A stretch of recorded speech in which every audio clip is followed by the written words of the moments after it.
Assalamu alaikum kıymetli görürmenler. Hemmeňlarına hoş wagt beýlik bolsun. Men Adiljan Er-Uygur. Uygur Tadqiqat Institutumuzunki bugünkü tor muhakeme ýygynynyňky temisi Afganistan weziyeti we çoň güçleriniň bu döwletdeki täsirleri. Afganistanyň ahalini uruş, işgaliyet we terörlük digen 3 söz bilen ispatlesek yoki ispada kılsak herkese hatalaşmaga ve mübalağa kılletmegen bolmaýmyz. Çünkü bu devlet 40 yıldan buyan uruş, işgaliyet ve terörlük katarlık kılmışlar sahne bulup gelmekte. Uruş diye vaxtımızda mesela Afganistan'ınki Afganlarınki Rus Sovet İttifakı olan uruşu, onunki 11 sentabr vakasından keyin Amerika bilen bolgan uruşu, onundan keyin Afganistan'ınki işki uruş katı. Terörlük diye vaxtımızda her gün düzgün yüzbürüp turuyatkan Afganistan cemiyetinin normal bir hadisine aynı kılatkan zorawalyk yoki terörlük kılmışları göz tutuldu. İşgaliyet diye vaxtıda Sovet İttifakı'nın 1978 yıldaki işgaliyeti, ondan keyin 1992 yılda tügüdü bu işgaliyet. Ondan keyin Amerika'nın 11 sentabr vakasından keyinki işgaliyeti katarlıklar. Bugün Amerika Afganistan'ın çekinişe bugün Amerika Devlet Xavfsizlik Maslahatçısı Robert Afganistan'daki Amerika askerlerinin bir kısmını muş yılın ahırgacha çekindirip çıkıdığanlıqını dedi. Hazır Amerika Afganistan'ın çekin çıkış tayarlıq kılatkan bir paytda Xitay bu devlette hal kılgıç rol oynaşkı tayarlıq kılmakta. Xitay Afganistan'ı özünün jahangirlik planını işe aşırışlık stratejisi bolgan bir bellaq bir yol tamamlaştı mühim kural dep qaraydı. Hindistan, Rusya, Amerika qatarlıq çoğun devletler Afganistan'a tesir gösterişke davamlı tirişip gelmekte. Xitay bolsa Kabul'daki ballarının digin tarif boyunca Kabul'un Gova çıraqlarına okşaş Afganistan'da astırıttın erkek kılmakta. Kısacası Amerika ve NATO askerleri Amerika'dan çekinip çıkışı Xitay'ın Afganistan'daki asaslık rolcu bulup çıkışıga şarait yaratып vermekte. Biz bugün Amerika, Xitay, Hindistan, Avrupa İttifakı katarlık çoğun güçlerininki Afganistan siyaseti, ondan başka Xitay'ınki Afganistan'daki siyasetleri veya ki Rusya'nın bu devlet karatkan siyasetleri katarlık temalarını yürütüp iştirişimiz. Bu temalarını yürütüp iştirişimiz institutumuzunki müdiri Dr. Erkin Ekrem, tədqiqatçılarımızdan Nicat Turgun ve Muhammed Ali katarlık kıymetlik mütehassislerimizin analizlerine müracaat kılımız. Hemen hoş geldiniz. Hoş bulduk. Hoş bulduk. Erkin Malı, ben yukarıda hep ötkendek, yukarıdaki suallarını yürütüp bir için Afganistan'daki stratejik ehemmiyetini, kısa tarihini, bulup mu yakınki, keyinki 40 yıllık bir ahvalını kısaca bayan kıtlagan olsanız. Afganistan şu 19. yüzyıl boyunca Rusya bilen İngiltere'ninki talaşkan bir rayon bolup kaldı. Bu yüzyıllık talaş tartışınınki bir ismi var. Yani halkara münasebette çoğun oyun diyen bir hukum var. Bu hukum esasen aşını anlatıdı. Ve Afganistanlıklar hem Rusya hem İngiltere'ye karşı uruş kılgan, bazen ma'nın bile çıkışıp anı vurup, anın bile çıkışıp anı vurup diyendek mi kılgan. Ahırda şu Afganistan'ınki oturlarından bulup mu şu Vahan koridorununki tövüne geçe, yukarı Rusya, tövüne İngiltere mışındak işgal kılıp ve Afganistanlıklarınki karşı çıkışka uçurgan. Şununla Afganistan diyen vaxtıda şu 19. asırdan başlaydı. Əvvəlmə siz mi dep ötkendek, onundan ki Sovyetlerin işgalı var, onundan ki Amerika'nın işgalı var. Ve şundakla bir hüküm oturuğu çıktı. Kaysı güç Afganistan'ı işgal kısa, aşı güç kanda kirgen bolsa şunda çıktı bu dedi. Aslında tığımı konu tarih qaraydigan bolsak, Afganistan'a kirgen nurgun adamlar vardı. Misalga Akbunlar diyeni ağan, Köktürkler mi diyeni başkurgan. Keyin ondan ki Moğollar bir kısmını ağan diyendek. Yani kirgenler mi var? Kirgenler mi var? Ama mışındak bir tushuncha paydo bo'ldi. Ya'ni Afg'onistonga kirganlar undan keyin asta chiqdi, mana hozir Amerikama asta chiqib ketdi. Shuningga bu hozir Xitoymi bu yerga kirishga tirishyapti. Bo'libmi shu iç urushlar boshlaganda shu nima Rusiyaningki ishg'olidan keyin, Sovetlarning ishg'olidan keyin Amerika, G'arb va shundaqla Pokiston, Xitoy bular birlikda hamkorlik qildi. Mujohidlarni Qashqardagi doktorxonalarda davoladi. Mujohidlarga qurol setib berdi Xitoy. Ya'ni bu jihatdan ularga bir yardım qilgan bo'ldi. Ve bu Sovetlarning ishg'oliga qarshi mujohidlar urush qilayotgan jarayonda Xitoy ondan keyin bosh konsulxonasini, ya'ni büyük elçiligini keyniga qaytib ekilib, u yerga yolg'izlar temsilchilikni qo'ygan. 2000 yılında şu vaqtdagi Talibanlarning reisi bo'lgan Molla Muhammed Ömermi Xitoyga degan, biz Xitoy bilan bir jidalimiz yo'q, shunga Xitoy bilan yaxshi o'tishni xohlaymiz dedi. Degandi shu vaqtda. Ondan keyin Xitoy hem shu Al-Qoida bilan hem de Taliban bilan bir yaqin munosabati bor. Hatta misalga 1998'da Amerika shu Afg'onistonga roket urgan vaqtida bir roket patlamoqdiki, uni Talibanlar Xitoyga bergandi. Xitoyning mutaxassislar kelib shu roketni tadqiq qilmoq uchun asharlarga kelib, ularni bu qurolni ilib tekshirgan. Ya'ni yig'ib kelgan chaqda Xitoy Afg'onistonning her devrinde bu Afg'onistonning hukumati bilan, har xil hukumati bilan yaxshi munosabatni ilib olgan. Chunki Xitoyning maqsadi bu yerdagi manfaat. Hamda nima manfaat bor degan vaqtida Xitoy jihatdan deydigan bo'lsak, jeopolitik jihatda bu yerga boshqa kuchlarning kelib qilishini xohlamaydi. Chunki chegara rayon. Xitoyning chegara xavfsizligiga tahdid soladi. Shuningga bu rayon Xitoy uchun nihoyatda muhim. İkincisi bu iqtisod jihatdan deydigan bo'lsak, Afg'onistonda nurg'un shu xam moddalar bor. Mis degandek madenler hele ko'p bor. Ashuni ilish uchun bu hatta shu NATO askerler Afg'onistonda boshqurgan vaqtida xavfsizlikni qo'g'dab bergachga Xitoy shu xavfsizlik shamsi ostida o'zininki shu abaqadigan madanlarni ilishga tirishgan. Hamda bu Afg'onistonga yo'l septirman, bino septirman, maktab septirman degan va'da bilan birlikda bu yerga kiryapti. Va o'zininki bu ta'sirini bu yerda kuchlantiryapti.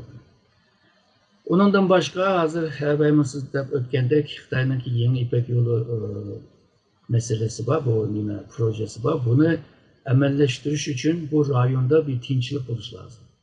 Shuningga Pokistonni yo'lga sepib turib, shu Talibanlar bilan shu Afg'oniston hukumati bilan yaxshi chiqishib, bu yerdagi bir tinchlik ahvolni yaratishga tirishyapti va tirishib kelyapti. Yana birisi yaqinqi zamonda bo'lib, shu 2014-2016dan keyin Xitoyning paraz qilg'ini qaraganda shu O'rta Sharqdagi ba'zi kuchlar O'rta Osiyo kelmoqchi, shu Afg'onistonga yerlashmoqchi va Tojikiston va O'rta Osiyoga yeyilmoqchi. Shunga buni oldini olish uchun bu rayondagi davlatlar bilan istihborot kelishimnoma ilib bordi.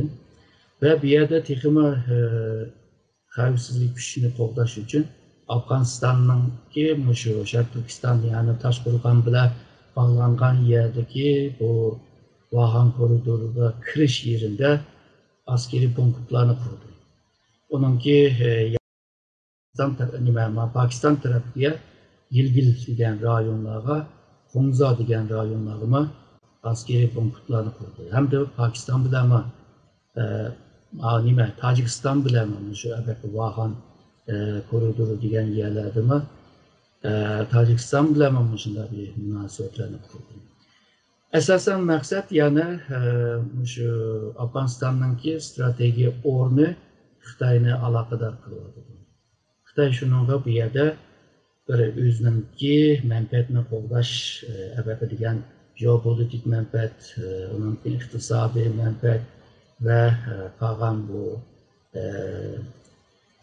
Uyg'urlar bilan munosabatlik, Sharq Turkistonliklar bilan munosabatlik bir xavfsizlikni qo'llash degandek shunday menfaatlar bor. Ondan keyin Amerikadek, Rusiyadek cho'ng davlatlarning kirishini xohlamaydi bu rayonda. Ularga qarshi chiqish degandek bu strateji o'rni Xitoyni qiziqtiryapti. Hozir biz bir qism qilgan Xitoyning keyingi kasbini deb o'tamiz. Shunga bog'labla Arabiylar siyosiy ittifoqi uzun qilib nurg'un yil o'tkazdi, ammo muvaffaq qilinmadi, g'alaba qilinmadi, oxiri chekinish majbur bo'ldi. Amerika kirdi, nurg'un mablag' soldi, nurg'un mablag' boshqa joydan mablag' soldi, ammo yana ular chekinish majbur bo'ldi. Yig'in faqat o'rtasida bu Amerikaningki Afg'onistonning Amerikasi ahamiyati qanday? Endi bu 1999'da öz vaqtida mushu Rand Corporation'daki bir müteessibatı Asya Tinch Okyanus bölümünün başlig'ida Zalmay Halizat degan kishi şu yıllarda bir doklat yazgandi. Amerika'nınki Asya Tinch Okyanus siyasetidir. Bu siyasette o Asya Tinch Okyanus'tan başka yani Xitayni muhasirada etib turib ve eşyada yerleştirgen askerlerini qaytırıp ekemey, ularını köpeytip, muşu Japonya, Kore'nin tövendirgice, Filipin'den muşu Malaka boğazıgıcı, yani Singapur'gıcı Ermeni yerleştiriş lazım. Ama Afganistan'ı merkez kıptırıp, şu yerde nurgun menfaatini to'g'diliq bo'ldi. Birinchi menfaat O'rta Osiyodagi nipitlarning yuqorgi Rusiya, Sharqdan Xitoyga ve G'arb tarafdan İran'dan Körfez qo'ltiqqa iqishini oldini olish uchun Afg'oniston, Pokiston, Hindiston yo'lini tanlab Hind okyanusiga yo'tkash lozim. Şunun bilan bu Amerika bu yerga yerleşken vaqtida hem Rusya'nın bu yerdeki tesirini jıqıtqıl buldu, yani sundağlı buldu. Xitayning bu yerga yeyilishinin aldığını ağıl buldu. Hindistan'ın yuqorgi qarab yeyilishinin aldığını ağıl buldu. İran'ın bu rayonda ki tesirini to'siqli bo'ldi. Şu vaqtda yezilib bo'lgan aslında Amerika'nınki bu siyasetini. 2000 yılda bu saylamını kazangan George Bush bu siyasetini emelleştirişe tırıştı. Ve şundakla hemimiz isimizde var, Amerika ile Xitayning arasında bir kriz çıktı. Yani Amerika'nınki bir casus arıplarını düşürüp aldı Xitay. Şunun bilan u yerda jidallar devam qilayotgan vaqtida ikki davlatning arasındaki ziddiyatlar ve 11 sentabr vakası oldu. 11 sentabr vakası bo'lgandan keyin hamda Amerika bu yerga kirishga bir bana bo'ldi, bir mecburiyet bo'ldi ve kirishi bilan ABQ degan dokladninki siyasetini bu yerda ilib berishga boshladi. Ve Amerika'nınki gözüde O'rta Osiyo bilan Afg'oniston bir bütündür. Keyingi yıllarda bo'libmi 2016'dan keyin Amerika Kavkasiyani qitib cho'ng O'rta Osiyo degan bir ufqni yaratdi. Ondan evvel bu ufqum vardı. Shuningla bu Afg'oniston shu O'rta Osiyoninki qolgan rayonlarni tampon qila oladigan veya shu rayondan qolgan kuchlarni tampon qila oladigan bir rayon deb ko'rgan. Fakat bu yerdeki bu terörizm deganni, yani bu aşırı güçlerini hal kılamadı. Hal kılamaslıkınınki sebebi hem de nurgun mesele var. Misalga bu Afganistan'ınki vaziyetini hal kılmay durup Irak'ı kırıp aldırıp uyakı kırdı.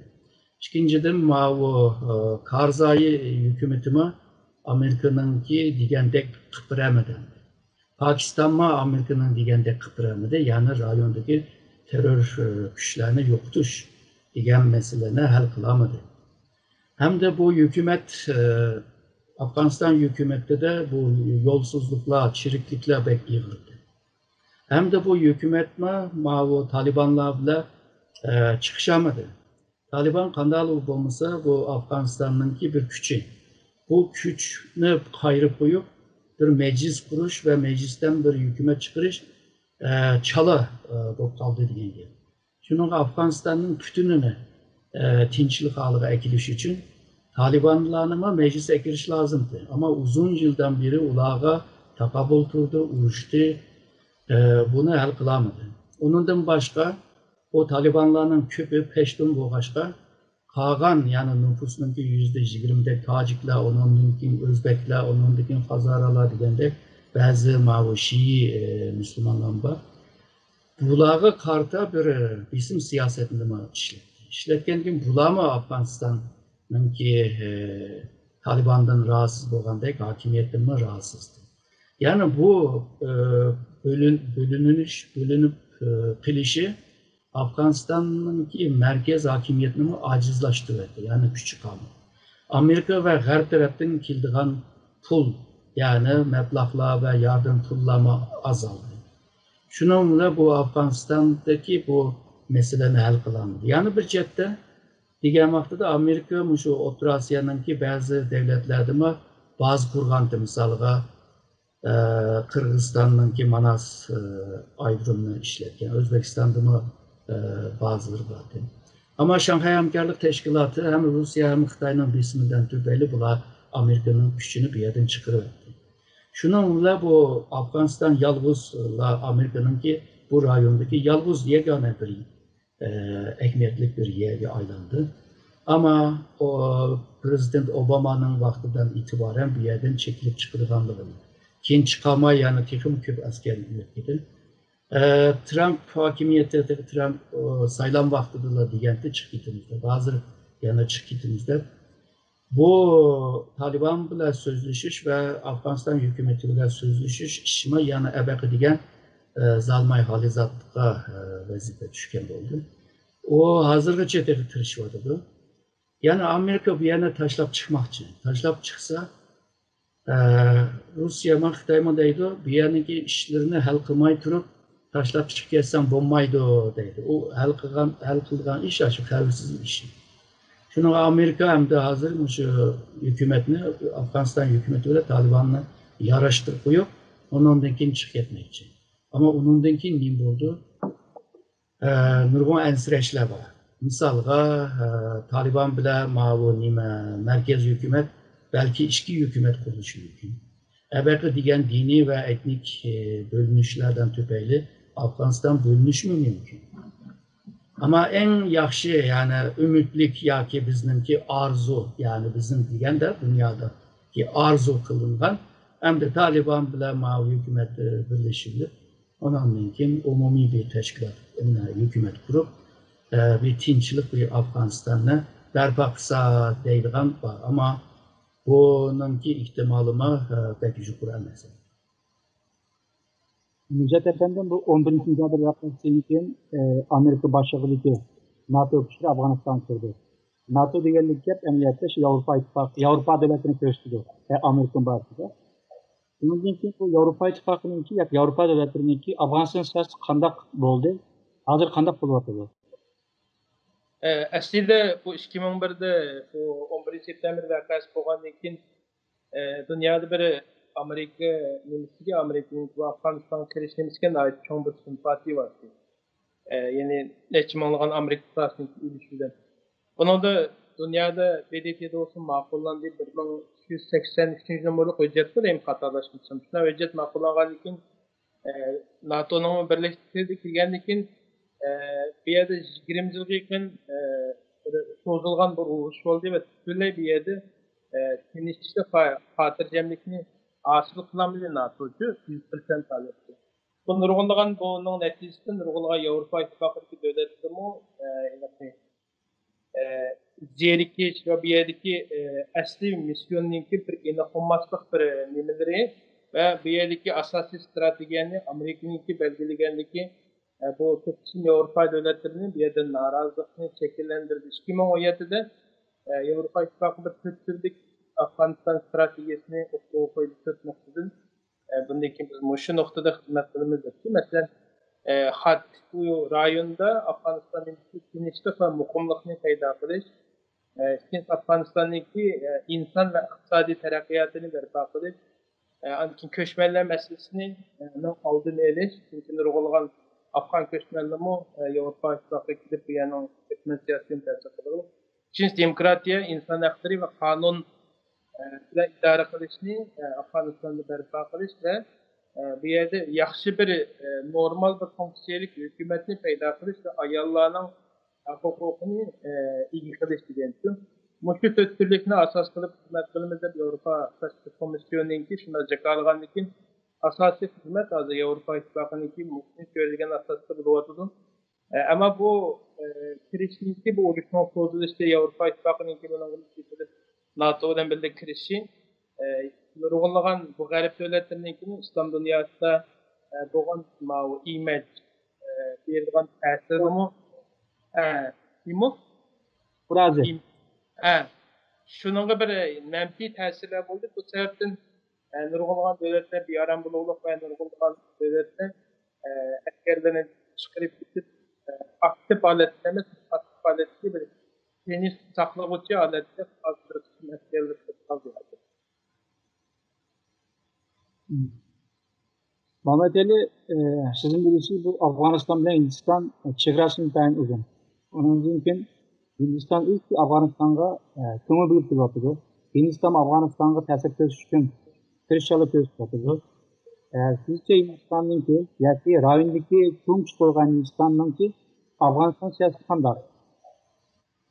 Bunun için avval Hindistan bilan Afganistan'ınki bu tarihi qaraydigan bo'lsak 1950-yili 5 yillik bu do'stlik kelishimi imzolandi Hindiston bilan Afg'oniston o'rtasida. 1979da masalan baya erkin muallim o'ynayotganlar deb o'tgandek bu Sovetlar kirgandan keyin 1980-yili yani Sovet hokimiyati chiqargan Afg'oniston hukumatini to'nigan tunji birdan bir davlat hamda Hindiston bo'ldi. Yani 1950dan taki 1990gacha Hindiston Afg'oniston bilan bu tinch ham bunga insoniy yordam jihatdan siyosatini davom qildi. 1996dan masalan 2001gacha bu Taliban hukumatiningki vaqtida Hindiston bilan Afg'onistonninki munosabati uzilgan bo'ldi. 2001da masalan Hindiston bu Birleşme Armiyaniki Afganistan'da ilişik bevosita askeri ve qatnaşmagan bo'lsa-mu, ularni istihbarat jihatdan yani boshqa jihatdan qo'llagan bo'ldi, yani bu Taliban hukumatiga qarshi. 2001dan keyin bu hozirgi Afg'oniston yani Kabul hukumati qurilgandan keyin Hindiston davomli turda masalan Afg'onistonni qo'lladi va hozirgacha eng az 3 milliard dollar qimmatida mablag' soldi va insoniy yordam, yani rayondagi cho'ng kuch bo'lish bilan Hindiston hozirgi dunyodagi 5-cho'ng va rayondagi eng cho'ng insoniy yordam qiluvchi va mablag' soluvchi bo'lib hisoblandi. Anadan ki 2007-yili masalan Janubiy Osiyo hamkorlik tashkilotiga Hindistonninki kuchishi bilan bu Afg'oniston bu tashkilotga a'zo bo'ldi. Masalan 2011-yili kelgan chaqda strategik hamkorlik kelishimi imzolandi Hindiston bilan Afg'oniston o'rtasida. Bu ikki taraf munosabatining texmo kuchayishiga yo'l ochdi. Ya'ni bu Hindistan'daki Afg'oniston siyosati izchil, yani yumshoq kuchni asos qilgan siyosat, yani Afg'onistonga insoniy yordam va Afg'onistondagi sayya, ma'rif, qatnash qatorliq sohalarga mablag' solish bu taraqqiyotda bo'ldi. Faqat Hindistan ham asosliq bu askariy va siyosiy jihatdan Afg'onistonga ta'sir ko'rsatishga bak urinmadi. Bumi Afg'oniston hukumatini ham xotirjam qildi, ham rozi qilgan bo'ldi. Bu siyosiy hozir 2020-29 kundagi bu tinchlik kelishimigacha hamda davomliqmi shunda, hatto hozirmi davomliqmi shunda bo'lib keldi. Hozirgacha Hindistonningki nurg'un Afg'onistonga solgan nurg'un mablag'lari va insoniy yordamlari tufayli Hindistonning Afg'onistondagi yumshoq kuchi mayli hukumat tarafida bo'lsin, mayli fuqarolarda bo'lsin, yumshoq kuchi nihoyatda kuchli deyishga bo'ladi. Andan keyin bu tinchlik kelishim bo'lgan chog'da Hindiston yana davomli burunqi tashqi, ya'ni Hindistonning tarixdan beri va yaqinqi bu alayidlik bo'lgan bu andisha ve ikiliniş, yani şunu devam qildi. Masalan, bu tinchlik kelishimiga Hindiston qatnashmadi, ham undan keyin nima qilishni bilmay turgandek bir holatda davom qildi. Hindistondagi tadqiqotchilar va hukumatda ikki xil ovoz chiqdi buna qarata, ya'ni davomli ahvolni kuzatish birinchi ahvol. Hamda buni bundaq deyishning sababi birinchi tinchlik kelishimiga bo'lgan ishonmaslik. Endi bu kelishim zodi qanday bo'ldi? Chunki bu tinchlik kelishimiga kirish hali uzun bo'ldi, ammo bak natija chiqarishga toza ishonmadi. Anadagi ikkinchisi Talibanlarga bo'lgan ishonmaslik. Masalan, Talibanning ichida bu Hindistonga qarshi o'chmanlik nihoyat kuchli deb o'ylaydi. Hatto Hindiston istihbarotining olgan xabarida hamda Talibanlarning ichidagi Haqqani degan masalan bir guruh, yani Talibanning ikkinchi qo'l liderining boshchiligidagi bir guruhningki davomli Hindiston burundan burunmi Afg'onistondagi Hindiston mablag' solgan yerlarga terrorlik hujumi qilish va bundan keyinmi Hindistonga bo'lgan bu o'chmanlikninki davomlashadi degan bir dokladni chiqardi Hindiston istihbarotidan. Uchinchidan, masalan, Kabul hukumatidagi bu bölünüş, mesela hozirgi Cumhurbaşkanı bilan Abdullahning o'rtasidagi bu ziddiyatlar, bu ziddiyatlardan tufayli hamda qanday qilishni biroz bilolmay qolgan bo'lg'achqa, ya'ni ahvolni bu sabablardan tufayli ahvolni kuzatishga majbur bo'lgan bo'ldi. Ham ikkinchi yana bir degani, yani ikkinchi xil ovoz tinchlik suhbatiga Hindiston aktiv qatnashishi kerak. Yani buni ba'zan Hindiston tadqiqotchilari va Hindistondagi ba'zi hukumat xodimlari bunga aktiv qatnashishni tavsiya qildi. Masalan, chunki Hindistonningki rayondagi manfaatini qo'g'dash, yangi qurilish ehtimoli bo'lgan, boyarki ma'lum deb o'tgandek bir necha xil ehtimol bo'lishi mumkin. Bu agar birlashma hukumat qurilib qolsa, bu yerdagi hukumatdagi Pokistonning ta'sirini cheklash va Hindistonning ta'sirini davomlashtirish. Uchinchisi, Afg'onistonning Hindiston bo'lgan uzun mezgillik strategik muhimligini davom qilish, ya'ni buni qo'g'dash. Bu yüzden Hindiston bu tinchlik suhbatiga aktiv qatnashishi kerak deganlar bo'ldi. Hatto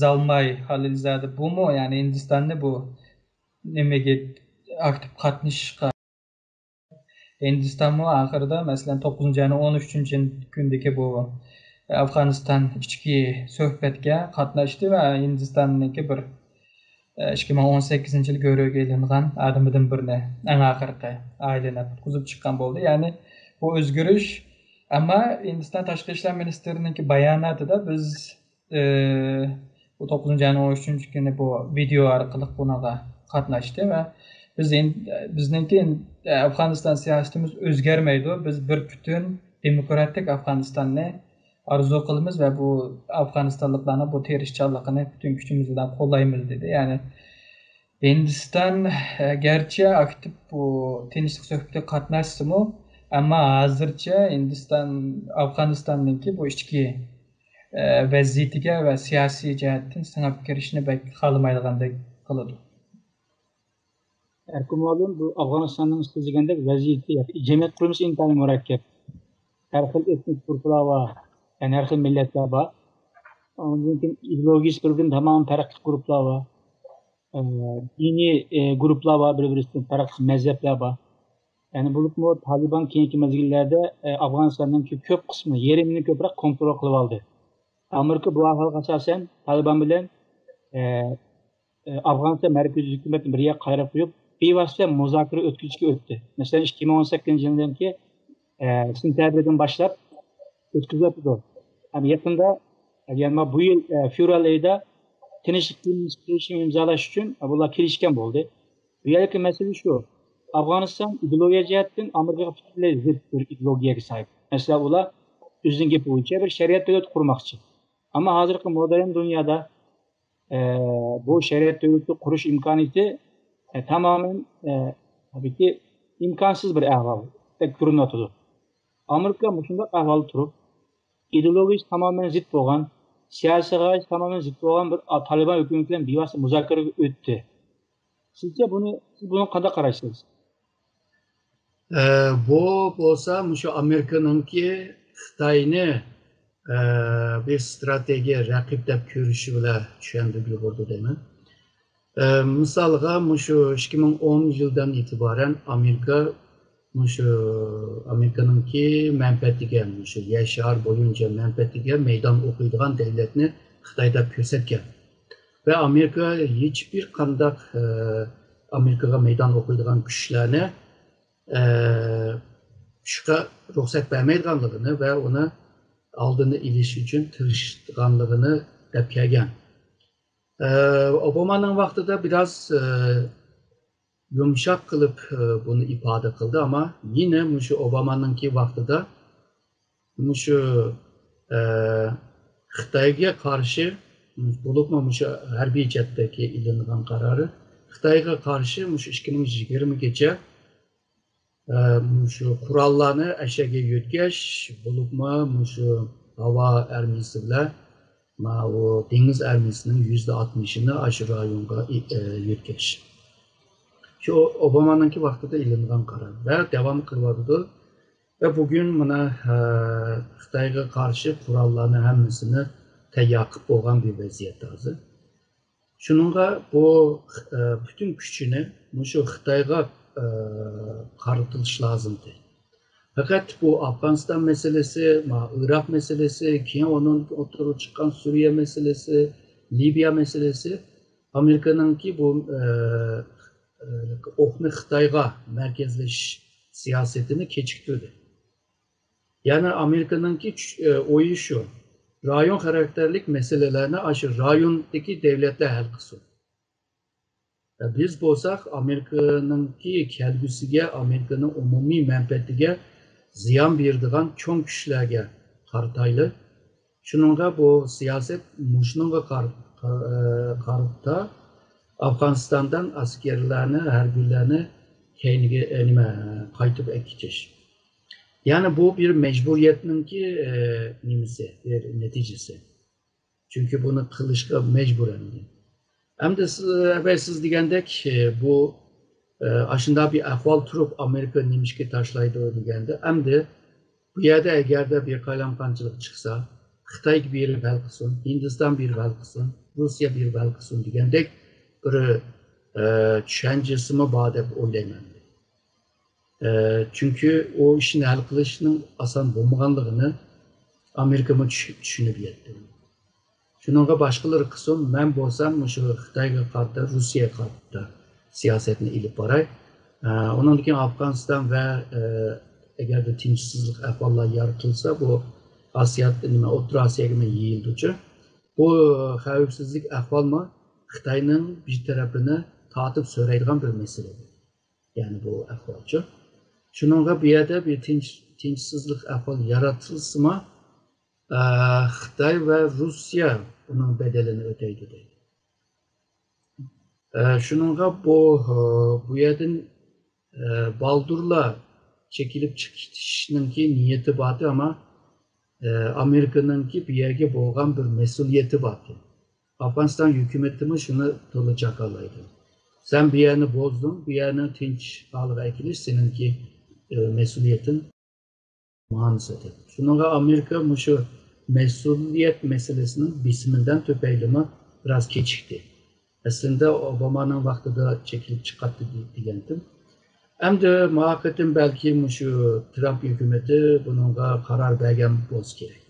Yani bu yılınki ahırısı 11. aylargacha nurgun askerler çıkıdı diye ve bir 4-5 ming asker kaldı diye o bolsa şu ebeki deyilgendek Afganistan'ın tinchlikni berpa qilish uchun o jarayondagi ahvolni qo'g'dab qilish, ya'ni o jarayonda jidal chiqmasin, urushmasin deydi. Ama Taliban hazırdan başlapla urup silyapti. Taliban'ın taktiği bir taraftan hükümet bilan sözleşiş, bir taraftan kural güçünü işiltip durup, o müzakere kılıvatkan jarayonda bu kural güçünün yaratkan yeni güç bilan besim işletmekçi. Taliban'ın deydiğen birle emas da en mühim talebi şu, bütün çetellik güçler çıkasın. Misalga ertugün Xitay güçü kirse yani okşaş gapni demdu degan savolni chiqadi. Ama bu meyli Taliban olsun, hazırki hükümet olsun, bularning bir düşüncesi var. Şu tarihten beri her zaman en çok güçler bizni boza qilgan, bizni işgal qilgan, bizni ezgen. Ama tarihten beri Xitay hiçbir zaman bizni boza qilib bakmagan. Şununla Xitay bizimki dostumuz, Afganistan'ın dostu. Meyli Afganistan'da qancha grup bo'lib kelsin. Ama Xitay şu bütün grupnunki dostu deb gördü. O hükümetin adamlarının bunu deydi. Tədqiqatçılar mı şu gapni deydi. Xalq mı şu gapni deydi. Şununla Amerika çıkıp ketgandan keyin bu yerda necha xil ihtimollar paydo bo'lishi mumkin. Deb o'tganda bölünüş mümkün. Birleşme buluş mümkün. Ama birleşkenden keyin yani birleşme hükümetini devam kıldıralamdı, kıldıramamdı. Bir yerdeki etnik ve dini meselelerini hal kılalamdı, hal kılamamdı. Bulukma Afganistan'ın şimalı ve cenubu oturdu yoğun bir tağ var birisler. Şununla coğrafya cetten ikiye bölünürken şimal taraf hem de Türk halkının medeniyete eğil olan ya ama cenup taraf hem de Peştunlu. Peştunluklar yalnızlar nime demez, Afganistan demez, Pakistan'da mı var? Şununla bu mesele tekrar mürekkepleşiyor. Pakistan'ın işçidimi Peştunluklar öz aldığı bir otonomiye kısa haftaydıgan nimim var, talebim var. Ondan başka Balochistan degendek rayondakilerime nime taleplerim var. Yani ular o müstakil davrandı. Yani Pakistan'ın işçideki bu cidaller Afganistan'ın işçideki cidalga tesir etkizdi ve şu Sovyetler İttifakı'nın ki Afganistan işgaldan keyin ve Pakistan şu Afganistan'ın üstüde cık tesirini tiklep olan. Hazırca tesirler var. Hem iki devletin arasındaki münasebetme pek yaxşı emas. Şununla bu kurulgan yeni hükümet neyli kadar hükümet olsun, Pakistan bilen münasebetine kadar ilip vardı. Şununla Pakistan bilen eğer de münasebetini yakınlaştırış ya ki hiç olmasa cidal çıkarmaslık için bunu aldığını iliş ya ki bunu berpa kılış için Xitayga ihtiyaç var. Çünkü Pakistan Xitayga yakıngan ve Xitay'ın gibi kurdu. Şununla Afganistan yanıla Xitayga yakınlaşır. Şununla bu yakınlaşıyla birlikte Xitay bu rayondaki oturup çıkan meselelerini kanda hal kıldı diyen meseleler var. Şununla Amerika deydi bu meselelerini silah hal kılınlar diyen bir oyma oluş mümkün de oylayın. Bu mesela bunda bir ahvalını taşlap bilip ketmeydi de oylayın. Amerika üstünleri her sayısı hangisler geldi. Recep almış geldi. Kullanma məlumat təcrübə var, halkalardan təcrübəsi ega, əməniyyəti ega. Amma Xitay həzir aylar gibi halklarda kirib çıxan məsələni hal qilishdan ibarət bundaq bir təcrübəyə ega yox deb qarayman mən. Afganistan ibarət bundaq murakkab bir qurulmuş bir dövlətdə məsələni hal qilish təcrübəsi ega olan bundaq Xitay bizə çox qiyinlik qaldı. Nəmi? Xitay'ınki işletken esvab iktisadi. Yani ben sizlerge pul vermem. Məktəb sepirmən, yol sepirmən degəndək, tömür yol sepirmən degəndək vədələr var. Həm də bu xil iqtisadi vədələr nurgun devletlərini razı qılalaydı, maqul digizəlaydı. Ama bu tömür yol ya ki bu degen kuruluşlar Afganistan'ın ki şu dini cəhətdən, etnik cəhətdən, siyasi göz qaraş cəhətdəki bölünüşke bir doğru mu? Bence o doğru ne? En başta yiyen vaxtı da o yaxşı doğru gedeydi. O doğrunu jutuvagandan keyin de başka bir iş olan gibi olayım. Yani Xitay bu yerdeki meselelerini hal kılamaydı deb olayım. Eğer de mesele çıkmasa. Hem de bu tarihi qaraydigan bolsaqmı, Tang sülalısımı şu rayonları kirgen. Öz vaxtıda Arab armisi bu rayonları kirgen vaxtıda Xitaydan talep qilgan qutquzunladı. Şu vaxtıda Xitay güçlük turupmu kiremigen bir yerge. Bu yerdeki meselelerini hal kılamagan. Hem de pek jirak bir misal bu. Yani demek ki bunun Xitay'daki Amerika'nın kurup çıkan bu sistemde yani halkara siyasi ve iktisadi sistem ve tüzümden faydalanan en çok devlet. Şununla Afganistan'da kurup egen bir tüzüm ve sistem bulup xavfsizlik bir şemsiyenin bir külengenin aslında bir işlerini kılıp atkan olsun bunundan keyin öz beşiğe Afganistan'ın meselesini hal kılamaydı değil. Ve bu meselene belki Şanghay Hamkarlık Teşkilatı'nın işçiye ekirip hal kılışının ki yolunu izleşmiyor ki misal Rusya, Hindistan'a qıtılsın, İran'a qıtılsın. Hem de İran qıtılsa mesele tıkımı mürekkep olur. Çünkü öz vaxtıda Taliban hükümeti İran'a karşıydı. İran bile çigrada netçe tırpışıp, uruşup sokuşup kılgandı. İran'ı kol sağsa tıkımı mürekkepleşirdi. Bu mürekkepleşken vaziyetini Xitay hal kılalaydıgan bir halde emas. Şununla aldığımızdaki mesela Amerika çekilip ketkendan keyin aldığımızdaki yıllarda Xitayning Amerika bilan Avrupa bilan nurgun meseleler var. İçinde nurgun meseleler var. Siyasi, iktisadi cemiyet. Ondan keyin bu milletler rayonu meselesi var Tayvan ve Cenab-ı Xitay denizi degende. Bu meselelerin hal kılamaydı Afganistan'da mı bu mesele çıkışmıyor. Yani Xitay için bence yaxşı bir ahval gözükmüyor. Necat efendim, sizin birisi Sovyet İttifakı 1978 yılı Afganistan'ı işgal kıldı. 1992 yılı özara kelişim bilen, hükümetler, Afganistan hükümetiyle kelişip çekilip çıkışa mecbur oldu.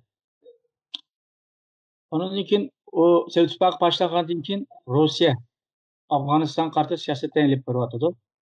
Sizce Rusya'nın Afganistan siyaseti kandarak beratıdı hazır? Rahmet. Bence biraz tarihi akademiye biraz kayıt yoğurt berişki doğru keldi.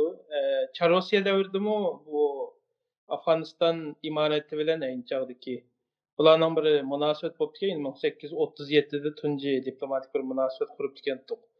Bu bularning münasebet qurishi aynı çağdaki bu rayondagi Angliyaningki diqqatini tortib ketdik ve bular münasebet kurup 2 yildan keyin Angliya bilan Afganistan o'rtasidagi 4 yillik 39dan 42gacha bo'lgan bir urush portlab ketdi. Yani Rusya bu yerda kirib Hindistonga qarab kengaymoqchi deydiganchu. Keyin Sovet İttifakı mezgil kelgan chaqdimi Afganistanninkidan Sovet İttifakının destek mezgilida nihoyat yaxshi bir munosabat topdi. Chunki ayni chaqdagi Afganistan hokimiyati bir neytral aletdeki bir tashqi diplomatik siyasetini yürgüzüp ketdik. Men Sovet İttifakı tarafdan emas, Amerika tarafdan emas deb. Nimening Sovet İttifakının mana bir siyaseti var deylik. Aciz taraqqiy qilayotgan davlatlarga iqtisodiy jihatdan yordam qilib, o'zlariniki vassal davlati demdik, o'zining kommunistik ideologiyasini taqitish va o'z tarafda turadigan davlatlarni nima qilish uchun. Taxminan 1 milliardga yaqin nima yordam qilgandik 54dan tortib toki 78 ikkisiniki munosabat buzilib nima bo'ldi. 70 neçede bu komünist hokimiyat nimani aldiki Afganistan'da o olgandan keyin suiqasd bo'lgandan keyin Afganiston nimaga Sovet İttifakı kirdi bu yerga.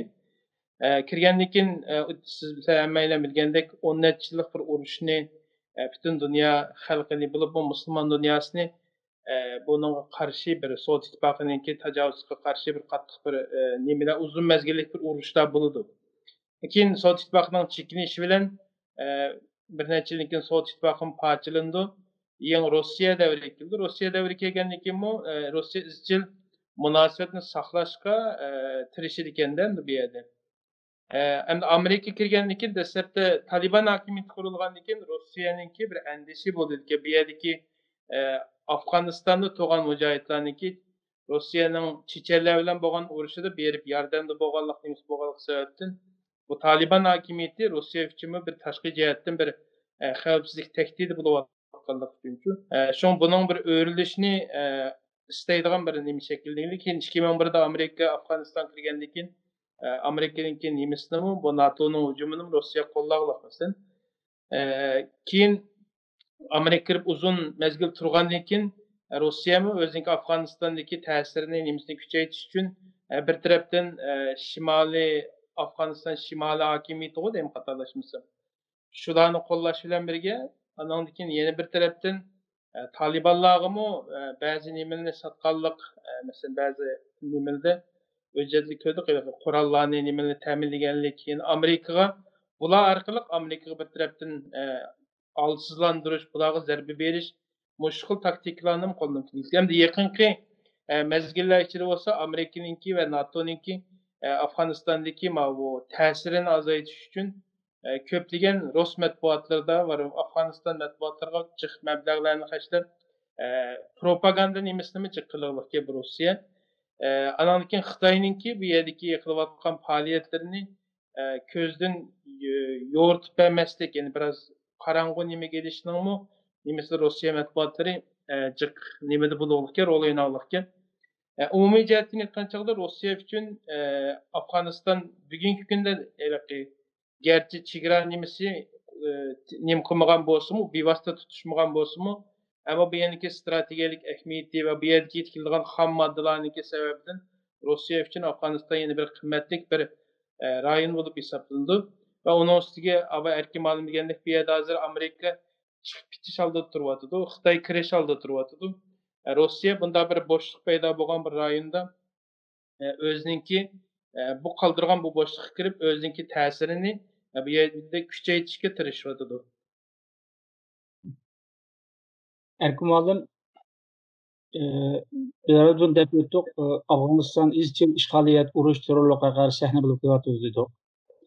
Onundaki Afganistan'daki bu vaziyetin ciddiliki, Afganistan'daki bizim Şərq Türkistan'a çevradaş buluşu, qatarlıq sebepler tüpelden Afganistan'daki tüm özgürlükler elbette bizim Şərq Türkistan'a tesir gösterdi. Ondan başka Xitay mı Afganistan ve bizim Doğu Türkistan çevrası tarafında Afganistan tağ partizan birliğini meşgul kıldırıyordu, terbiye. Bu Afganistan bu özgürlükler, yani barlıq siyasi iqtisadi reviziyat özgürlükler bizimki Şərq Türkistan ve qanday ta'sir ko'rsatishi mumkin. Xitoylar bundan foydalanib biz Uyg'urlarga qanday siyosat yuritishi mumkin. Tabii deb o'tdim, Xitoy bundan nihoyat ansirayotdi. Agar Afg'onistonda bir tinchlik bir holni qo'llamasa, birlashma hukumat ya'ni inoq bo'lgan bir birlashma hukumatni qurilmasa, ondaqda bu yerdagi tinchsizlik ahvol cho'qim Sharq Turkistonninki tinchligini buzadi deb tushundim. Ve bu sebepten tüpeyli bu istihbarat qo'shinlarni qurib bu yerga nihoyat chin hakim bo'lishga tirishadi. Tarixchetdan qaraydigan bo'lsakmi, o'z vaqtida shu xo'jalarninki isyonlarining ko'pincha qismi shu Afg'oniston tarafga qochib turib ve Vahan koridori bilan kirib Manchur hakimiyeti bilan ichishgan urushgan. Xitoy buni misolga olib turib Afganistan'ın tinchligini qo'ldanmasa, Sharq Turkistonning tinchligini qo'ldanmaydi. Hamda bu Afganistan'da tinchlik bo'lmasa, O'rta Osiyo ham tinch bo'lmaydi va O'rta Osiyoda bir muqimlik qo'ldanmasa, Sharq Turkistonning muqimligini qo'llash qiyin bo'ldi. Bu sebepten tüpeyli yani Afganistan'da bir muqimlik, O'rta Osiyoda bir muqimlik devam. Ama ebe degende Xitay eğer bunu kılamagan takdirde neyim bulduğu degende çoğum Şərq Türkistan'a tesir yetkizdi. Hem de eğer de Taliban hakimiyeti Xitay'a boğan siyaseti eğer özgür kalsa yani Şərq Türkistanlıklar Müslümandır. Ulanın o rayonlarda meyli tinç yaşaş diyorsun, meyli uyada devletini kursun diyorsun, meyli neyim diyorsun. Ulanın ki hakkını mı kokdaş lazım de eğer bu siyasetini köprüp çıksa bu vaxtda da Xitay'a cıq ziyan bulur. Xavfsizlik cepten bir ziyan bulur. Ve bizim memlekette nurgun siyasi hareketler boğan vaxtıdıma Afganistan bilen münasebetlikti. Misalga 33'lük Cumhuriyet kurulgan vaxtıdıma başta Afganistan'dan talep kılgan yani turmuş ve başka yardım ceptenine talep kılgan. Misalga bizimki 3 efendinin 2 efendi kıçıp bilgen vaxtıdıma yani şu Afganistan'da bu. Şununla bu Afganistan tarihten beri iki taraf birbirine tesir yetkizgen bir rayon. Hem de siyasi sızık, çıgıra sızlığından ki iki tarafga ayrıldığı da köygen bile meyli şu Vahan koridor tarafta bulsun, meyli ma Keşmir tarafta bulsun.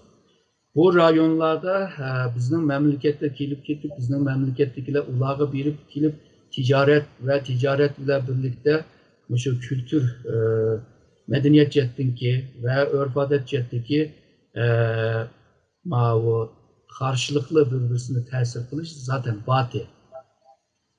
Şununla bu Afganistan'da mukumsuzluk olsa, tinçlikini berpa kılamıza Şərq Türkistan'a tesir yetkizdi. Şərq Türkistan 8 devletiyle çigradaş, Xitay'ına hesaplanmaganda. Eğer de bu rayonlar tinçlik olmasa yine de Şərq Türkistan'ın mukumluğunu buzdu ve şundakla Xitay'ın ki yeni İpek yolu stratejisini Şərq Türkistan'da da jıkılıp düşürülen ahvallar bulur.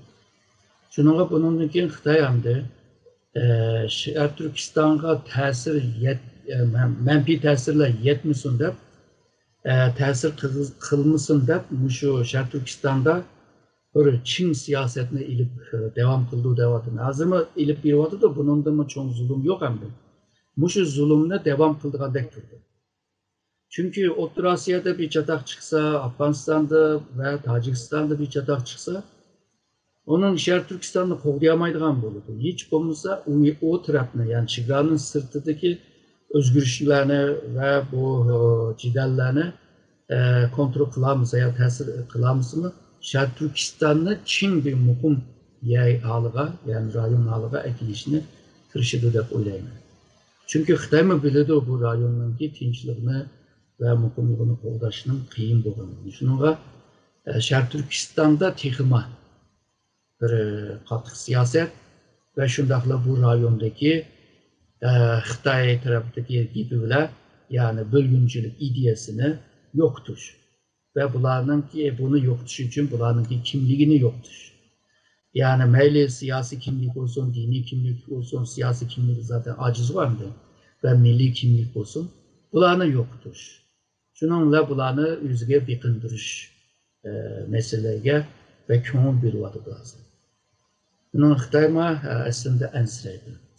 Xitay'ın bir eğer de bir günü kopup bu Uygurlarga boğan bu bisim siyaset, ilip bağın bisim siyaset işe yarmaydıganlığını, netice ağılı bolmaganlığını görüp, onun tətür bir siyasetini ilip bağsa, misalga deyli, Şərq Türkistan'a teximi kən hukuk verip, iktisadını Uygurlarıma ortaklaştırıp, Uygurların ki dini kimlik ve milli kimlikini qoğdap, şu kanunlarda yazgan dep kısa, Uygurların könlünü alsa, Şərq Türkistanlıkların könlünü alsa, bu vaxtda da Xitay bu Afganistan yoki Orta Asya'da ihtimal oturup çıkıdığan paylanqançılıqdan ensirmeydiğen olur. Bu bir tecrübe ve mentıqı. Xitay tarixdə çıx bunda taktiklerini işletken. Misalga Han sülalesinde aşı teslim olan Hunlanı ve Gansu ve Çinkay taraftaki o milletlerden faydalanıp O'rta Asiyaga Sharq Turkistonni ishg'ol qilgan bo'ladi. Tang sulalısıdımı şu çoğun yerlerini, kang yerlerini iç begenlemi şu Köktürk beyleri, bekleri. Ama Mongollar vakti da zaten açtaktı. Ama Mançurlar mı şundaktı. Olmasa 250 minlik bir Mançur ermisi o karşısında 60 milyon bir nüfusunu kontrol kılamadı. Şu başka Mongollarını, o kalan Xitay bo'lmagan milletlerini ishlatib turib, onun keyin hal qilgan. Yani bu tecrübeni Xitay belki o'ylab qilish mumkin. Ama hozir Xi Jinping bilan bo'lgandek emas. Hamda Xi Jinping bir kuni Kemalga ergen bo'lsa, belkidir. Ama Xitay bu Sharq Turkiston meselesinden tüpeyli nurgun pul to'ladi. İnovati obrazını buzvaldı. Buzvagan obrazı teki remont qilib tuzilmaydigan bir obraz endi. Xitoyni bilib ketib lazım. Shuningga Sharq Turkiston meselesinde ötegan bedeli bag'an sira ig'irlashyapti. Güllendirdim, canlandırdım degan bilan o gülünüş ve o turmuşla Uyg'urlarcık ortaklaşamadı, faydalamadı. Esasen Xitoy ilyapti. Shuningga bu Xitay'nınki kelgüsü yalğızlar Afganistan emas da o rayon, bütün rayonnunki ciderler hemisi Sharq Turkiston meselesiga ta'sir etdi. Yalğızla bu rayon emas. Türkiye'den Avrupa'gacha, Avrupa'dan Amerika'gacha bularnınki Sharq Turkistonga bo'lgan siyosetimi Xitoyni bu yerda ig'ir maliyet ötettirdigan bir ahvollar paydo bo'ldi. Şununla bu Sharq Turkiston meselesi Xitoyninki kelgüsünü belgileydiğen bir mesele. Yani bunu eğer de Xitoy yaxshi hal qilolmay qolsa, yani bu iptidai bisim siyasetini, zulüm siyasetini, sistematik bu assimilasiya siyasetini devam ilip bargan bo'lsa, Sharq Turkistondagi bu tinchsizlik ahvol, muqimsizlik ahvol Afg'onistonga mı ta'sir etdi? O'rta Asiyaga mı ta'sir yetkazdi? Bazen mecbur kalgan. Yani bu O'rta Asiyadagi devletlerni, bu Uyghur meselesi, Sharq Turkiston meselesi uchun xalqaroning bisimidan tupayli mecbur kalgan. Shuningga bence Afg'oniston bir kichik mesele deb ko'ringan bilan xalqaroga cho'ng meselelerle selishtirilgan. Ama Sharq Turkiston meselesi bilan birleşkende, O'rta Asiya meselesi bilan birleşkende Xitoyning hamda taqdirini belgileydigan ve Xitoyninki kelgusini belgileydigan bir meseleye ayrılış mümkün. Hem de Afganistan bu yerda bir meseleni iştikleştirgen, tizleştirgen bir amil bulup hem de hazırdan başlapla oturup çıkmadı.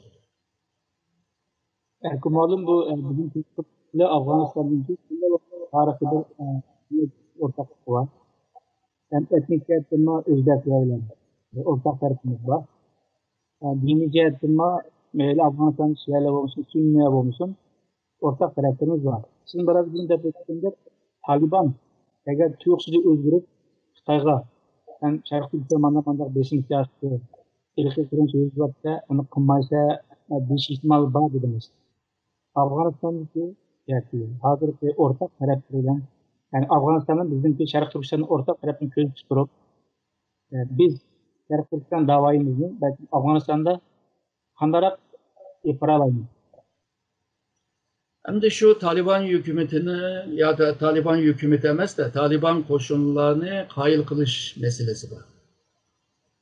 Yani Xitoyninki Müslümanlara onda yaxshi qarmag'anligini, bütün şu Sharq Turkistonda yaşangan zulümlerini köz tutup, anlatıp durup kılış lazım.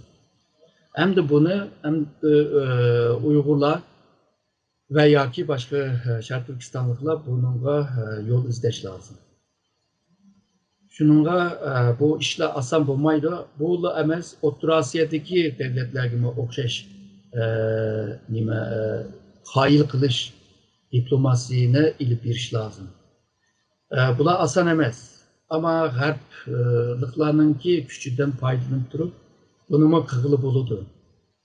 Yani jığıp gelgen çağda bu dünyada kılamaydıgan iş yok. Evelallah oylap yetmegen işler var. Şununla eğer de yaxşı bir plan bile, yaxşı bir düşünce bile, yaxşı bir niyet bile bu işini ilip barılan bolsa, bence əbəqə siz degəndək tarix, medeniyet, din her sahada bir bütün bolğan. Çünkü Şərq Türkistan siyasi cəhətdən Xitayğa yaqınğan bile, qalğan tarix, medeniyet, din, etnik, kültür hemmisi mavu Garp tarafı bile. Yani Orta Asya, Pakistan, Hindistan bu tarafı bile bir bütün. Yani bu bütünlüknü yaxşı düşündürüş lazım deb oylayman.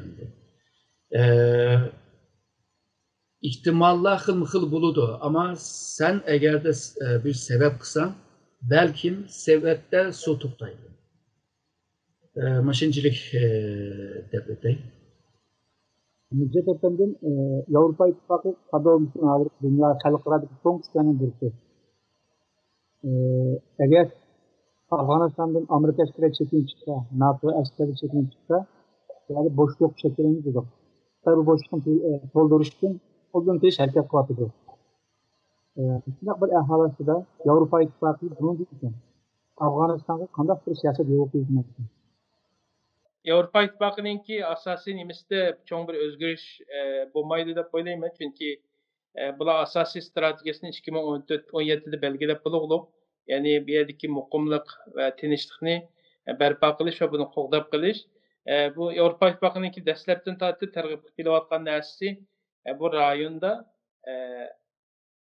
o'zaro Afg'onistondagi ichidagi o'zaro kuchlarninki tinchlik nimasi hosil qilish, ya'ni sirtninki aralashmagan holatda sirt buningga chiqib ketgan taqdirdami bular o'zaro mushu tinchlikni saqlab qola oladi deydigan mushu narsani qilib kelgilik. Ammo manfiy taraf nima degan chog'da bu 20 yildan buyongi bo'lgan bu urushlar, ichki to'qinishlar, bu narsalarda Afg'oniston hokimiyatidagi bu chiriklik, erkin ma'lum deb o'tgandek, bu yerdagi ishonchsizlik, bu yerdagi normal bir hokimiyatni shakllantirolmasligi Yevropa İttifakı'daki köplegen yordam qilishni xohlaydigan ba'zi kuchlarning ümidsizlikka olib borayotganlik nimasini ko'ryapmiz masalan. Yani bu bir manfiy taraf hamda Yevropa İttifakı amal va mavu askeriy jihatdan mana nimalarga aralashmay, bu yaniki taraqqiyotiga, bu yaniki demokratlashishga, insonliklar masalasini ilgari surishga holatdagi mana shaklda bir harakat qilishiga nima qilish mumkin. Ammo ba'zi nimalarda Xitoyninki bu yerdagi mushu atrofdagi harbiy bazalarni qurishi, masalan, Tojikiston, Afg'oniston chegarasidagi bazalarni qurishi, bu yerdagi rayondagi 3 davlatni tutashtiradigan temir yo'l nimalarini, aslahalarini selishi, bu yerda ansirtayotgan bir narsani bayon qilgan ba'zi siyosatchilar bor. Xitoyning bu yerga kirib, bu yerda bir yangi bir geopolitik kuch bo'lishga urinyotidi degandek-ku. Nima tutish mumkin Avrupa İttifakı? Erkin Malan biraz burun hepsi to'xtatib o'tdik. Sizin bir so'raydigan bir savolim bor. Bu Taliban dedi ideologiya jihatdan haqiqatan farqli bir ideyaga ega bir kuch. Ammo yana qanday bo'lsin, buningga mayli Yevropa bo'lsin, mayli Xitoyni o'zi bo'lsin, yoki boshqa davlatlar bo'lsin, Talibanға bir radikal kuch sifatida emas, Afg'onistondagi eng halquli kuchlardan biri sifatida muomala qilyotidi.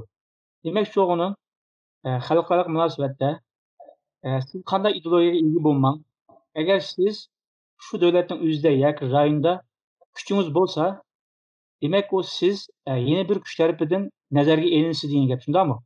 Xo'sh. Sizcha Taliban bunday bir tarixga ega bo'ldi? Ondaki Amerika 18 aydan bir muzokara elib beryotidi. Demak, shu o'g'inim ideologiya farqli bo'lgan ahvoldami? Yanada Amerika yoki Yevropa İttifakı qatorli davlatlar Talibanga radikal emas, radikal bo'lsangmi, yana muzokara qilaylik degan shartni o'tirib qo'yib, her tarafdan muzokara ettirishga tirishayotidi. Ya'ni ismi Uyg'urlar musulmon. Ya'ni bizniki diniy e'tiqodimiz qandaqdir Yevropa İttifakı davlatlari bo'lsin yoki Amerika bo'lsin, boshqa davlatlar bo'lsin, munosabat olib berishda taqashmaydi deb qarasak bo'lishi shundaqmi? Elbette bu oydaki devletler ortasındaki münasebette bu devletlerin menfaatini çıkışkan alette, anladığından şunu çıkışkan alette hareket kıldı. Ama devletlerin bu halkın kıymet karaş bu meseleleri mu tesir kılış küçük ege bir yandaki.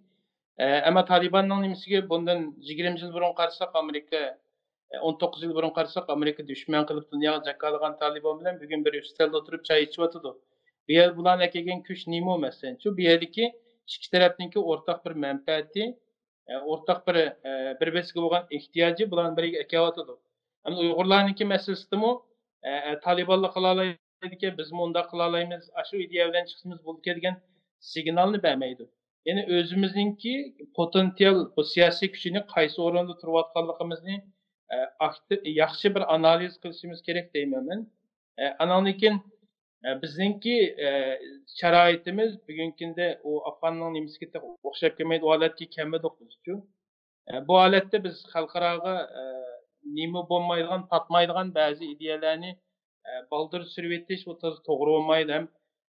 Bu siyasi nimadimi qo'ygan chog'da biraz xalqaro sistemaga va xalqaro qabul qiladigan shakldagi bir nim bilan ishlab chiqarib qo'yish kerak. Masalan, Talibanning nimasiga ayni vaqtda qarasak, 2001dagi Talibanning holati bilan bugungi Talibanning nimasidimi ba'zi siyosiy nimalarda o'zgarishlar va qisman holatdichu. Hatto Talibandanmi o'ta ba'zi radikal kuchlar va masalan eshitdingki kuchimi Afg'onistonga paydo bo'ldi masalanchu.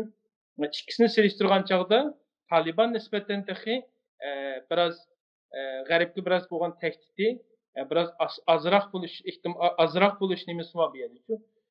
Shunga o'xshash demoqchi bo'ldim, albatta Sharq Turkiston xalqi o'zining diniy va milliy qimmat qarashlarini qo'g'dash kerak. Ammo buning umumiy nimaninki vakillik holatdagi biz teokratik holatdagi bir diniy davlat quramiz degan bu narsani hozirgi vaqtda oldiga surish bo'lmaydi ham. Sharq Turkiston nimasida Müslüman bo'lmagan holatdagi nurg'un xalqlar var. Ularni o'z ichiga olish uchun biraz o'ylaydigan narsamiz biraz cho'ng bo'lishi kerak va siyosiy shakldagi bir ideyani surgan holatda bir da'vo olib berish kerak deb qarayman. Erkumal'da müşahede bu demek çoğunun xalqaro munosabatda bir kuchninki ideyasi bu muhim rol o'ynaydi, ammo o birinchi hal qiluvchi rol o'ynamaydi. Muhim bo'lgani o'rtaq manfaat deb qarasak bo'lamdi. Hamda xalqaro munosabatda hamda manfaat to'g'ri kelib qolsa sherik bo'ladi, ammo u manfaat to'g'ri kelmasa hamda raqib bo'ladi. Shuningga Amerika Talibanga boshda qarshi chiqqan chaqda bularning manfaati o'rtaq emasdi. Hamda nimishki manfaat o'rtaq bo'lib qoldi deganda Amerika aslida abay degandek siyosatini, strategiyasining noktasını Xitayga almıştırdı. Şununla hamda bu Taliban bile jiriklik deydigan bir narsa qolmadi hamda. Raqiblik qolmadi. Ama vaqti saati kelsa bunda kuchlarni Amerika xohlamaydi, ya'ni yo'qotalaydi. Ama hozirgi paytda shu Xitoy bo'lg'achqa Taliban bilan chiqishyapti. Ama Talibanning mushu saylamlarga kirib oxiri undan keyin normal bir kuchga aylanishni kutyapti.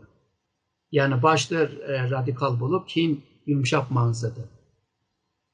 Bununki misallarımı var. Misalga El-Fatih teşkilatı, misalga Filistin Azadlık Teşkilatı.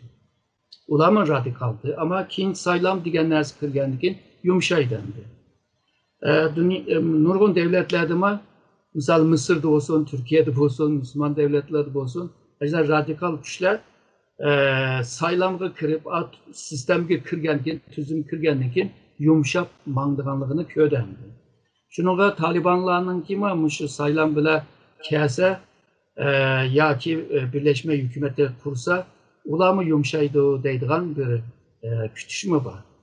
Agarda yumshamay yana shunday bir qattiq bir hokimiyat bo'lib qolsa, Amerika burun qilgandek yana ularni tozlaydi deb o'ylayman. Hem de hazır en çok bişini ağırtkan Xitay hem de. Xitay'ın eğer de yoktu verse hem de Kagan hem de katık tuğanlarını hem de yoktu da. Mehmet Ali, siz alipte işki mutakasımızın ki analizlerini anlatıp öttünüz. Sizinki bu kadar koşup koyduğun analiziniz var mı? Bence bu meseleni hazır Şərq Türkistan meselesi bilen bağlap düşündürüşkü doğru gelse bayağı erken muallim icatkanlar dep ötkendek bu menfaat bir yer kelgen çağda bu çokum arkanda anasını kayırıp koydu çünkü bu halkara münasebeti bu hemmemiz bilgendek menfaat hem de üstüge kurulgan bir münasebet oldu. Bunun ne ahlak yoki boshqa narsadan ziyada. Şuna bizningki masalan Sharq Turkiston masalasiga nima qilganda men boya Nijat akamning deganidek agarchi bizningki diniy kimligimiz, etnik kimligimiz, masalan etnik jihatdan Uyg'ur diniy jihatdan musulmon bo'lsakmi, ammo etnik va diniy kimlikni hozircha ziyoda oldiga surish va bak ochiq oldiga surish bak to'g'ri deb qaramayman hamda hozircha hamda vaqtliq bir jihatda ham biz Sharq Turkiston deydigan bir umumiy bir jo'grafiyani asos qilgan bir bundan keyin bizningki mayli tashkilotlar bo'lsin, mayli siyosat ilib borayotganlar bo'lsin, o'zining tashkiloti yoki tek bu yerlik Uyg'urlar emas, Sharq Turkiston deydigan ham bundan keyin hamda davlat ya'ni butun bir davlat bundan keyin davlat quramiz deydigan bir maqsad bo'lgan ekan. Shu narsada gap qilish va siyosatni shuning qarta ilib borish, shunga tek bir Uyg'ur yoki tek musulmon deganni bak ziyoda ta'kidlash bunga nisbatan bir ziyonliq hozircha deb o'ylayman. Shunga o'ylagan chog'da ham so'zlagan chog'da ham harakatdimi, ifodadimi bunga ko'p diqqat qilish bizning da'vo uchun texmo foydali deb o'ylayman. Demek çoğunuz coğrafilik onumuzdan asas kılgan siyasi kimlikimizni ta'kidlash, shundaymi? To'g'ri. Bu bizningki boshqalarga bergan signalimizmi ham Sharq Turkistonlik Uyg'urdan boshqa etnik guruhlarga, Xitoydan boshqa ya'ni etnik guruhlarga bergan signalimiz uchunmi yaxshi bir signal deb o'ylayman. Bu bizniki da'voyimizning haqli ham to'g'ri bir shaklda menish uchun bundan keyin hozirgi bo'layotgan mavjud sistemdagi mavjud davlat masalan ulus davlati dedik, nurg'un davlatlardagi bu masalalarni ko'z oldimizga keltirib ya'ni bundan yaxshi bir sistemda davlat qurishimiz va hozirgi shu mavjud davlatlar duch kelgan masalalarga biz takror duch kelmasligimiz uchun buni deyish va yaxshi bir sistemni o'ttirg'a qo'yish muhim deb qarayman. Kıymetli ko'rmanlar, yuqorida bizningki mutaxassislarimiz Afg'oniston davlatidagi vaziyati va bu davlatdagi cho'ng kuchlarning bu davlatga kelishi haqida o'ziniki cho'nqur va atrofli analizlarni taqdim qildi. Sizlarga ko'p rahmat. Hurmatli ko'rmanlar, hammalarni shu vaqtda xayrli bo'lsin. Allohga omonat.